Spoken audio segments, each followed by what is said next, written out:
Il n'y a pas de dialogue, de négociation, de diplomatie, parce que le cadre du dialogue va dans les cadres effectivement diplomatiques.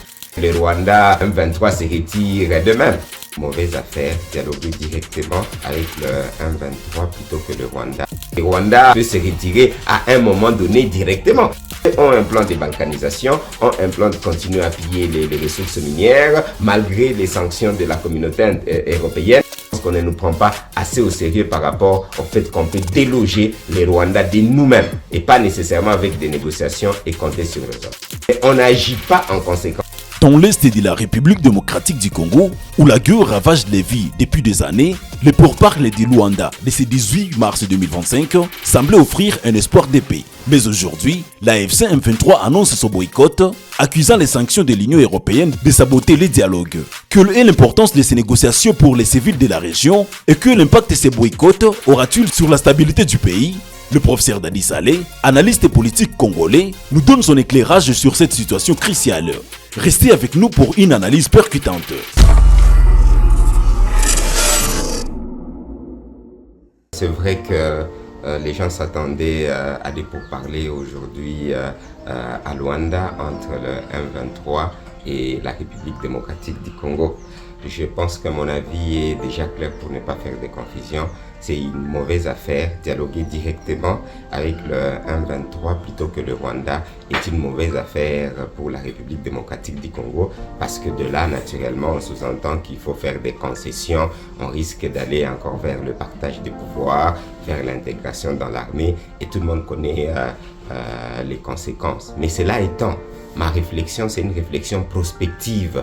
Au cas où cela se ferait, ce n'est pas mon avis, je suis clair, parce qu'à une des dernières sorties, il y avait une confusion dans ce sens-là. Au cas où ça se ferait, je pense effectivement que la République démocratique du Congo devait faire pour faire en sorte qu'il n'y ait même pas une idée de balkanisation dans ce dialogue-là et qu'effectivement qu'on ne brade rien comme minerai de la République démocratique du Congo et surtout qu'il n'y ait pas d'intégration.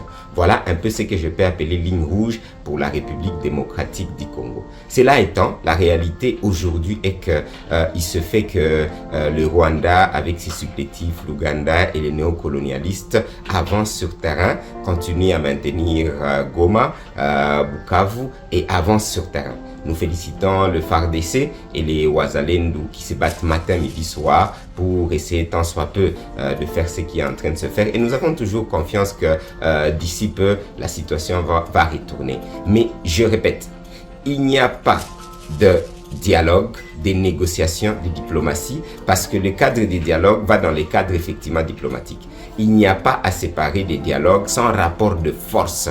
Et on a des rapports de force militaires, économiques, culturels et des dialogues, comme on dit, diplomatiques. Mais pour l'instant, effectivement, la République démocratique du Congo risquerait de négocier en position de faiblesse par rapport, effectivement, au rapport militaire. Donc, la République démocratique du Congo devait fournir le maximum d'efforts pour équiper les Wazalendo, pour que nous puissions avoir une armée solide, prête à se battre. L'erreur, effectivement, de la République démocratique du Congo pour l'instant, c'est de penser que ces résultats entre guillemets diplomatiques seuls peuvent ramener des grands résultats et que le Rwanda, le M23 se retire d'eux-mêmes. C'est pas imaginable. Si ça se fait, nous serons tous contents, mais on serait des très mauvais analystes dans ces cadres-là. Donc ici, il s'agit d'utiliser les outils à la disposition de la région. Je ne comprends pas pourquoi la République démocratique du Congo, malgré les efforts diplomatiques qu'on salue et que nous espérons tous que le Rwanda peut se retirer à un moment donné directement. Mais ce n'est pas ça la vraie imagination. Ici, l'imagination, c'est qu'eux ont un plan de balkanisation,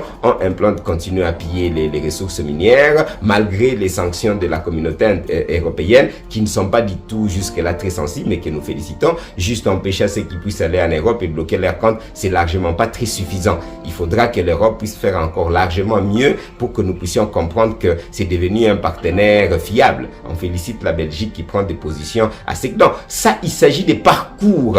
Mais nous, en tant que pays, nous ne devrions pas juste penser que c'est ça la solution. On doit se préparer, on doit se battre comme des hommes, mais jusque-là, je peux dire que du côté des Wazalendo, on ne voit pas très bien des équipements et une très bonne organisation qu'on souhaiterait. Donc, c'est un peu comme si c'est négligé.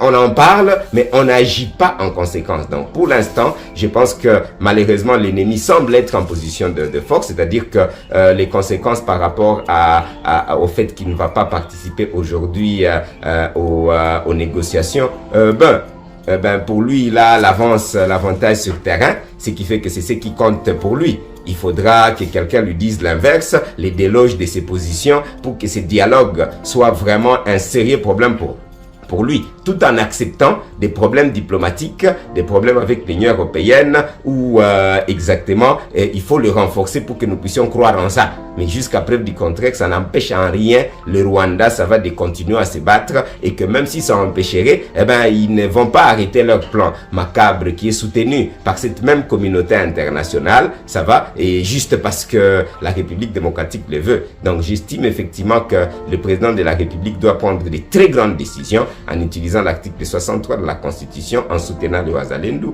et l'article 86 de la Constitution, et qu'on doit avoir un budget de guerre, on doit avoir des économies de guerre, qu'on nous prenne au sérieux. Jusqu'à preuve du contraire, je pense qu'on ne nous prend pas assez au sérieux par rapport au fait qu'on peut déloger les Rwandais de nous-mêmes, et pas nécessairement avec des négociations et compter sur les autres.